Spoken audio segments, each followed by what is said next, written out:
Hi everyone, my name's Jay from Zombie Gaming, and we are here today to discuss the amazing new game Overwatch, which just had its beta weekend extravaganza this weekend. It is a highly anticipated team shooter from the lovely chap and chapettes from Blizzard. You may know Blizzard as the guys behind that really unpopular, not very well liked game, World of Warcraft, or WoW, as it's known to its disciples. As I said, Overwatch is a team-based shooter set in the not-so-distant future where true equality has been reached. Dusty cowboys mingle with clinically obese, tattooed, pig-faced amputees, and, well, you get the picture from there on in. The importance of this game is team play.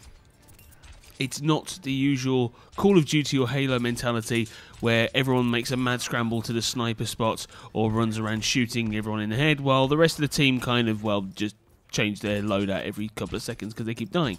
It's not that kind of a game.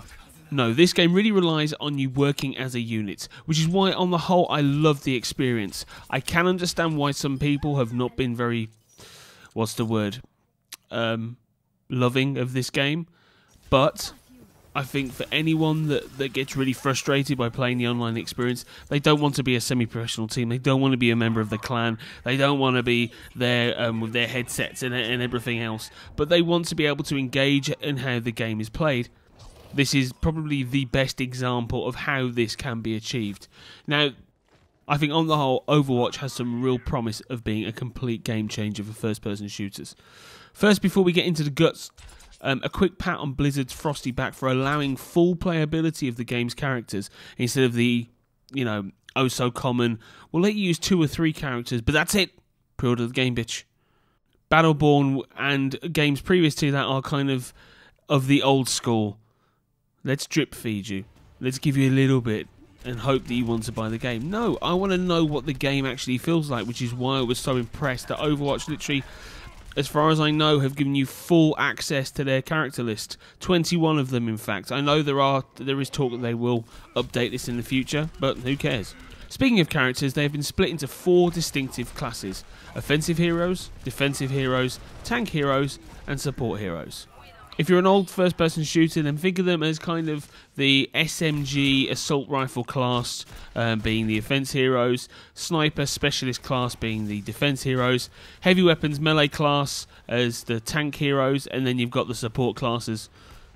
Well, the support class, because there isn't really much of that in any of the other games. This is what I love the most about this game.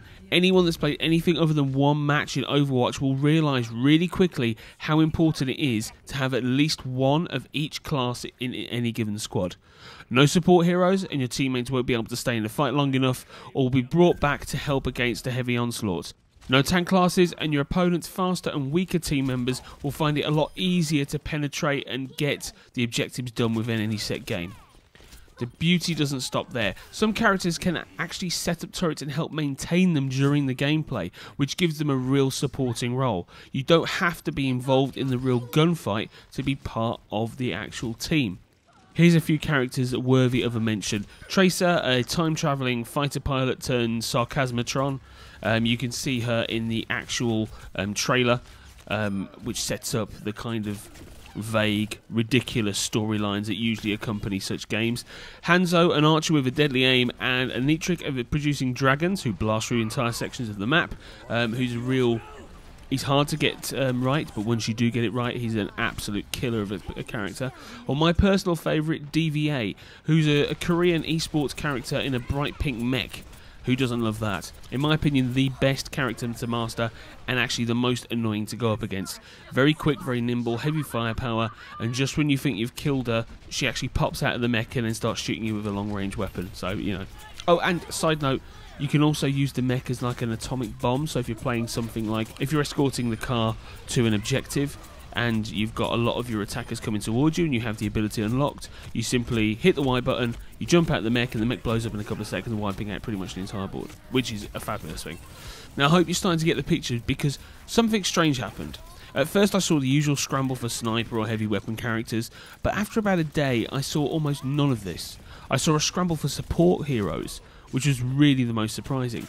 Now, just because you're a support hero, say Mercy, who goes around, helps heal characters, and can actually bring characters back from the dead, she does actually carry her own weapon, so you can switch between it. She has like a staff that she can heal people with, and then she has a pistol that she can shoot with. So you have the best of both worlds in that fact.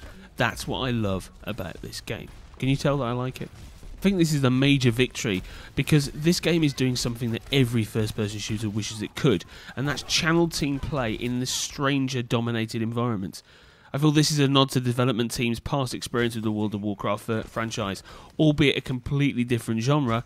Online multiplayer is online multiplayer.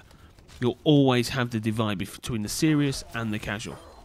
You start the game off easy enough with the usual tutorials, but with the added nicety of being able to have complete practice matches against AI opponents, which I think is really cool. The online games are a good mixture of first-person genres, my favourite being the domination style, capture an area and keep it for a percentage of time, or escorting a truck to an endpoint, which really forces the crazy gameplay, but also really makes you think about individual paths, which is the best route to get there. If my player has an ability to jump and run around walls, I can go this way. If I'm a big bulky knight that carries a massive hammer, I might want to go straight through.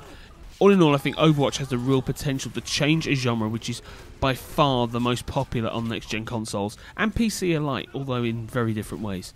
But I think it really harmonises the difference in using a controller versus a keyboard and mouse. The graphics are gorgeous and the gameplay is frantic, but also gives distinct advantages for those teams who think and act together. I think if you compare it to Battleborn and Doom, which all come out in the same month, I think this shows the most promise and really tries to breathe a new life into an already crowded first-person shooter pool of titles. Overwatch is released on Xbox, PlayStation and PC on the 24th of May, and you can pre-order it now from most online retailers. Well, that's it. I hope you enjoyed the video as much as I did playing the game. Please subscribe and support the channel. Give us a thumbs up if you enjoyed it, thumbs down if you didn't, that's absolutely fine. But until next time, my name's Jay from Zombie for Gaming. Bye.